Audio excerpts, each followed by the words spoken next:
Hi there. Maybe the most asked question in experimentation is, should I run experiments simultaneously? So can I run multiple experiments at the same time? When you start out, most people think that that shouldn't be the case. You shouldn't be doing it. Because the data will mix up. A visitor that will be on the homepage in the variant B will also see on the category page a variant B. And how does that affect each other?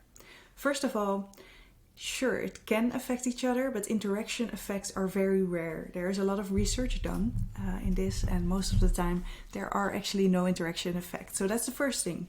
Second thing is, if there are interaction effects, there are tools to help you determine how big they are if they are a problem. So you can always calculate that if you're worried. But most of all, you want to measure interaction effects, because probably the test that you have running on homepage and the test that you have running that you're running on your category page are stuff that you gonna want to know if they fit together, if they work well together. So in the end, most of the experiments you run are like looking to the future. So you want to know actually if there is an interaction effect and how that affects each other. I'm Lucia van der Brink. I'm a fractional consultant at CRO. I also have my own agency, and this is a very nice topic, but it's a little bit geeky. So if you run tests simultaneously, let's get into this framework here. You have the first option that they would run fully next to each other, so they have the exact same date range. Most of the time it's not the case. It's quite hard to do that actually. So most tests have like this partial overlap. For example, the test on home, the test on category page, or maybe two tests on home, that's also an option. So most of the time there is an overlap, also depending on your traffic. Now, there are exceptions. So if you have a lot of traffic and you have a tool that can create mutually exclusive groups or non-overlay test, as the name is in suspect, then you can actually run tests mutually exclusive. But again, most of the time there are no interaction effects. Doesn't make much sense actually to do this, but sometimes it does help if I do it to calm the mind of a hippo sometimes. So, or especially if it's like pricing stuff, it is always an option.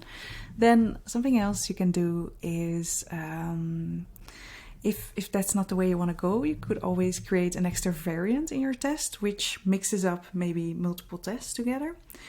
So if you want to run two tests on homepage, you could add another variant, but it gets complicated because most of the time you have a hypothesis that you're trying to prove. So again, it's not really ideal. Then something else you can do is you could consider multi-page experiments. These experiments often get very complicated, so it's not something I really recommend doing, but you can if you want to. Of course, you have to know which pages the test has to run on, what's the conversion goal, and it's great if they match up. Let me move my head here. And I guess on the bottom you can always make the third exception, which is waiting for other tests to finish and isolate tests, but this means you decrease your test velocity, and decreasing your test velocity means less wins, less learnings, less progress after all. So like to cut it short, the gist of it is that you should be running experiments on the same time all together, and that's actually a good thing. If you want to know more on the statistics, I've written a blog post about it with a lot of nerdy things in there. Also, if you have any questions or you just want to know a little bit more, feel free to DM me or ask any questions. But for now, this was the CRO framework about running experiments A/B tests at the same time. And I hope you enjoyed it. Bye.